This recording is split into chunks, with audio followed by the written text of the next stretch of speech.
এদিকে সাগরদিঘিতে অভিনেতার জন্মদিনে চারাগাছ উপহার প্রকৃতিপ্রেমী সঞ্জীব দাসের। দেখছেন সেই ছবি, কথা বলবো, বিস্তারিত জানবো, পুরো বিষয়ে নজর রাখুন। অভিনেতার জন্মদিনে চারাগাছ উপহার প্রকৃতিপ্রেমী সঞ্জীব দাসের, দেখুন সেই ছবি। সোমবার বিশিষ্ট নাট্যবিদ অভিনেতা রবীন দত্তের জন্মদিন। সাগরদিঘি শিব ক্লিনিকে অভিনেতার জন্মদিনে মাতল সাগরদিঘি উইনার ওয়েলফেয়ার ট্রাস্টের সদস্য ও বিশিষ্টজনেরা। প্রকৃতিপ্রেমী সঞ্জীব দাস, তামিজউদ্দিন মল্লিক সহ অন্যান্য সকলের উপস্থিতিতে কাটা হলো কেক। প্রকৃতিপ্রেমী সঞ্জীব দাস জন্মদিনে বিশেষ উপহার হিসেবে অভিনেতা রবীন দত্তের হাতে চারাগাছ তুলে দেন। চারাগাছ উপহার পেয়ে অত্যন্ত আপ্লুত তিনি এবং সবুজায়নের এই উদ্যোগকে তিনি সাধুবাদ জানান। সাগরদিঘি এসএন উচ্চ বিদ্যালয়ের প্রাক্তন প্রধান শিক্ষক তামিজউদ্দিন মল্লিক বলেন, সঞ্জীবদের কাজ সমাজকে এগিয়ে নিয়ে যেতে অনুপ্রাণিত করে।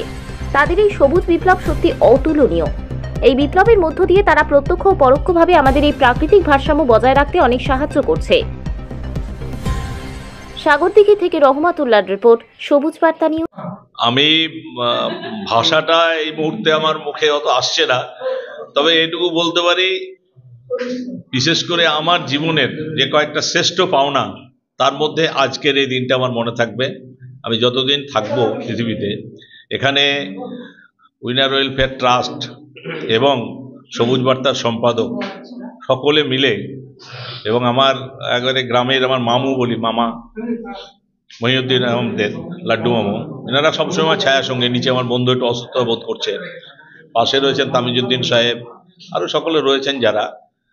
আমি সত্যি বলছি, এ আমার জীবনের শ্রেষ্ঠ পাওনা, এবং সারা জীবন আমি, আমার পরিবার সকলে আমরা মনে রাখবো। এবং আমি আমার মনে হয় এখানে বোধহয় আমার পরে পরে রুহুলদা বা সালাউদ্দিন দা বয়সে হবেন, বা একই হতে পারি হয়তো। তো সেখানে আমি সব থেকে বয়োজ্যেষ্ঠ হিসেবে, আমার আজকে 69 বছর, আজকে একদিন হয়েছে, কালকে 69 বছর আমার জাস্ট কভার করেছে। সেই দিনে দাঁড়িয়ে আমি চাই, সকলের জন্য প্রার্থনা করি, সকল মানুষ আমরা সহ সুখে থাকি, শান্তিতে থাকি, এবং আগামী দিনে মানুষের মতো যেন সমাজে কাজ করতে পারি। নমস্কার। আজকের দিনের জন্য একটা গান হবে, আজকের দিনটাকে স্মরণ করে। আজ এই দিনটাকে মনের খাতায় লিখে রাখো, আমায় পড়বে মনে, কাছে দূরে যেখানেই থাকো। আজ এই দিনটাকে মনের খাতায় লিখে রাখো, আমায় পড়বে মনে, কাছে দূরে যেখানেই থাকো। ও হো হো,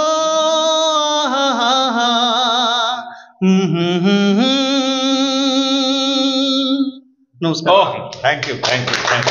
সঞ্জীবরা তো যে কাজগুলো করে সমাজের মঙ্গলের জন্যই করে, এবং সেই সঙ্গে সঙ্গে যে আমাদের বিশ্ব উষ্ণায়ন হচ্ছে, সেই বিশ্ব উষ্ণায়নকে কি করে কমানো যায় সেইটাও কিন্তু ওদের মাথায় রয়েছে।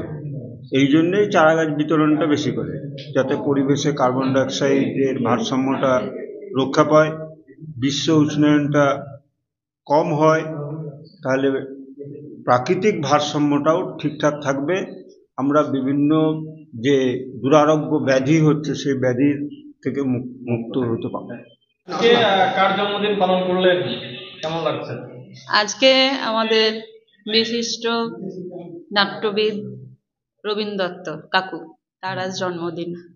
তার জন্মদিনে এই শুভেচ্ছা বার্তা যে তিনি ভালো থাকুন, সুস্থ থাকুন, আর আমরা যেন বারবার এই দিনটা উদযাপন করতে পারি তাকে সাথে করে নিয়ে, এটাই উইশ করছি আজকে কাকুকে। পুরো সাগরদিঘিতে রবীন দত্ত মহাশয়ের নাম অতি পরিচিত। শুনুন, নাট্য ব্যক্তিত্বই তার মধ্যে ভরা আছে, সে এমন কিন্তু নয়। তিনি ভীষণ মানবিক, ভীষণ হেল্পফুল, এবং তার মধ্যে তো ওনার সঙ্গে মিশে যে আমরা ইন্সপিরেশন পাই। তো এক কথায় বলা যায়, the machine of inspiration. Rabin কাকুকে তার জন্মদিনে আমরা সাগরদিঘি উইনার ওয়েলফেয়ার ট্রাস্টের পক্ষ থেকে যে সেলিব্রেশন করলাম, ভালো লাগলো। আসলে তিনি তো আমাদেরকে ভীষণভাবে উৎসাহ প্রদান করেন, এবং তার জন্মদিনকে ঘিরে আমরা যদি একটু না মাতি, তাহলে কিন্তু একদমই আমাদের মুষড়ে পড়ার মতো অবস্থা হয়। না, রবীন দত্ত আমাদের একটু সিনিয়র যদিও, তো ওনার সঙ্গে আমি বিশেষ করে আমার কথা বলছি, এখানে যারা উপস্থিত আছে তাদের থেকে আমি ওনার থেকে সব থেকে বেশি আগে মিশেছি। এই কারণে যে আমি প্রথমত এই সাংস্কৃতিক জগতে আসার যে ব্যাপারটা আর কি, আমি খুব ছোট্ট থেকেই, একদম আমার বয়স 17 বছর থেকে আমি এই নাটক সঙ্গে যুক্ত।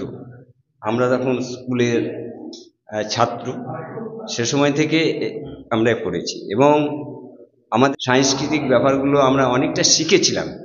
সেই জন্য আজও উনি আমাদের হৃদয় মাঝে গেঁথে আছেন, ওনাকে আমরা কিছুতেই ভুলতে পারি না। যে নানা দিক আছে, নানা প্রেরণা, তার সঙ্গে না মিশলে কিন্তু কেউ বুঝতে পারবে না যে রবীন্দ্র কি জিনিস। একটা রবীন্দ্রার শুধু এই সাংস্কৃতিক দিকটা নয়, তার অনেক সামাজিক দিক, যেগুলো ভালো দিক আছে, সেই ভালো দিকগুলোও অনেক কিন্তু আছে।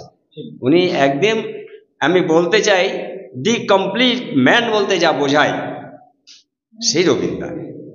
ধন্যবাদ। এটুকু মরতে হবে সবাইকে, সবাই জানে, বাট আমরা যতদিন এইসব লোকের সান্নিধ্যে থাকবো বা কিছু পাবো, সেটা আমাদের সমাজের জন্য করলেন।